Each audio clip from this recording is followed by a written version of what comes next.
Jom hari Ahad kita pergi Taman Tasik. Bawa anak-anak. Yang kecil tu dah jalan ke depan laju dah.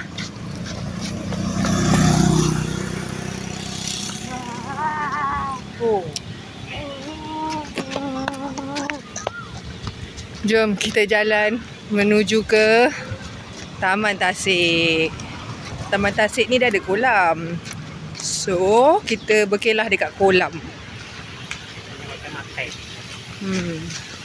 Adik tunggu. Yang kecil tu kat depan. Adik, kakak. Sini. Oi, nak buat YouTube lah.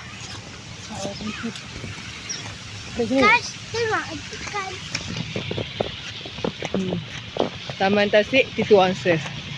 Hari ni hari Ahad. Esok nak sekolah. Hari ni pergi mandi kolam dulu.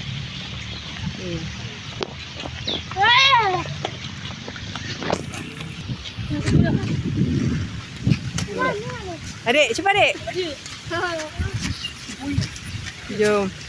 Nampak anak dara tu seorang je pakai baju lain daripada yang lain. Kita nak pergi Taman Tasik.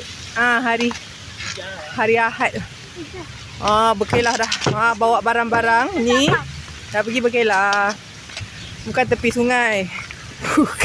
Bukan tepi tasik, tepi kolam. Ini Tasik, yang ini Tasik. Taman Tasik.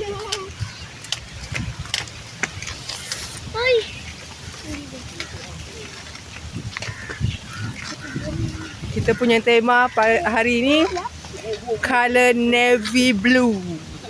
Dia seorang je, tengok. Dia seorang je tak pakai ikut tema. Nampak? Dia ikut suka dia.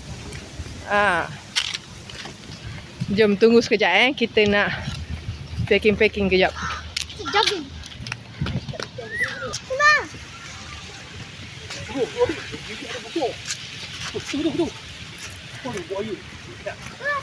Itu biawak belut. Otak kau belut. Tu biawak.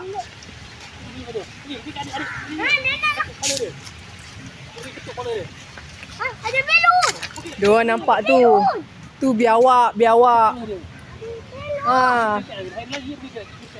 Tak nak Ada biawak. Diorang nampak biawak. Kita sampai Taman Tasik.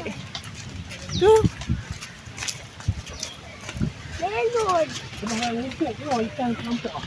Aduh. Okey, dah sampai. Penat berjalan.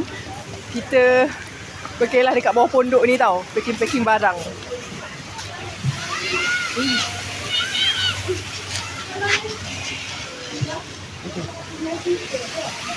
Dah. Siap-siap dah.